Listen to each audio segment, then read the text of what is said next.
La pergola en kit Daz est la solution idéale. Esthétique et flexible, elle s'adapte parfaitement à tout type de terrasse.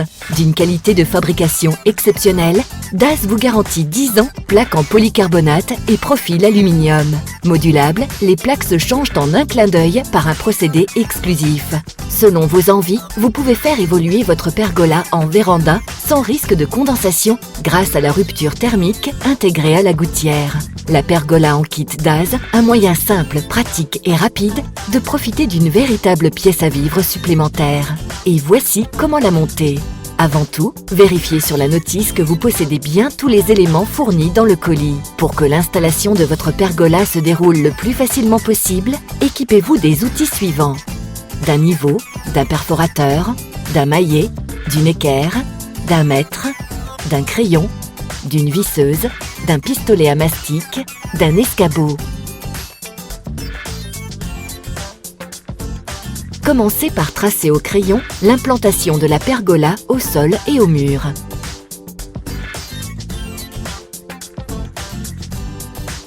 Positionnez la faîtière inférieure à l'emplacement désiré. Au milieu, percez à l'aide d'un perforateur, chevillez avec des chevilles nylon et fixez avec la visserie inox fournie pour maintenir la faîtière. Vérifiez ensuite le niveau et repérez d'un trait sa position. Puis, fixez définitivement la faîtière grâce au trou pré-percé. Posez la gouttière au sol et assemblez-y un poteau avec la visserie autoforante inox. Faites de même pour le second. Occupons-nous maintenant des profils. Ils sont à la bonne longueur, vous n'avez donc pas de découpe à faire. De plus, ils sont prééquipés de joints ronds. Les profils extérieurs en ont un, ceux du milieu en possèdent deux. Veillez à respecter leur emplacement dès à présent. Positionnez l'ensemble.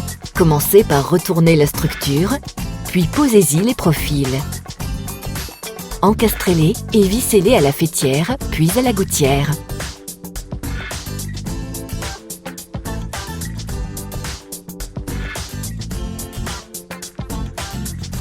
Collez maintenant l'adhésif micro-perforé aux extrémités des plaques et emboîtez l'obturateur au maillet. Le casse-goutte doit se trouver en bas. Grâce à l'étiquette située sur les plaques, repérez la face traitée UV et placez-la à l'extérieur. Une fois posée, pensez à retirer le film de protection. Laissez un jeu d'1 cm entre les plaques et la faîtière et un jeu de 5 mm pour la dilatation entre les plaques et les profils. Positionnez un capot de rive en veillant à placer les joints 3 lèvres vers l'extérieur, puis un arrêt de plaque. Vissez dans les trous pré-percés situés sur toute la longueur du capot, sans oublier les rondelles.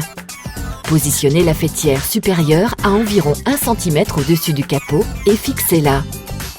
Vous pouvez maintenant positionner plaque, capot joint 3 lèvres toujours vers l'extérieur et arrêt de plaque. Vissez-les et procédez de même sur toute la longueur. Dépliez le joint de la faîtière supérieure pour garantir une bonne étanchéité. Vérifiez l'aplomb d'un poteau et repérez son emplacement au sol. Décalez le poteau et positionnez l'équerre à 2 mm de la marque pour tenir compte de l'épaisseur du poteau. Percez l'équerre, chevillez et fixez. Fixez le poteau à l'équerre avec 3 vis autoforantes. Procédez de même pour le deuxième poteau. Emboîtez le tuyau d'évacuation des eaux à la crépine. Enfin, assurez l'étanchéité au niveau de la faîtière supérieure en déposant un joint de silicone. Voilà, votre pergola en kit est désormais installée, et ce, en 4 étapes seulement. En résumé, nous avons commencé par déterminer l'emplacement de la pergola. Puis, nous avons positionné l'ossature. Ensuite, nous avons installé les plaques, avant d'effectuer les finitions nécessaires. De plus, la pergola en kit Daz est évolutive. Elle permet, si vous le souhaitez, d'ajouter des menuiseries afin de la transformer en véranda fermée pour une véritable pièce à vivre supplémentaire. Pour toute information supplémentaire, Daz est à votre service. Alors n'hésitez pas à consulter notre site web.